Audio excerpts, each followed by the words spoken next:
নানিয়ারচরে জামায়াতে ইসলামীর শীতবস্ত্র বিতরণ।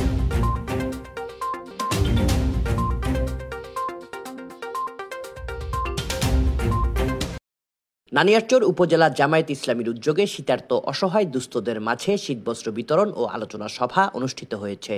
শুক্রবার সকালে নানিয়ারচর সদর ইউনিয়ন ও বুড়িঘাট ইউনিয়নের অস্থায়ী কার্যালয়ে শীতার্তদের মাঝে কম্বল ও শীতবস্ত্র বিতরণের পাশাপাশি দলীয় নেতাকর্মীদের নিয়ে আলোচনা সভার আয়োজন করা হয়।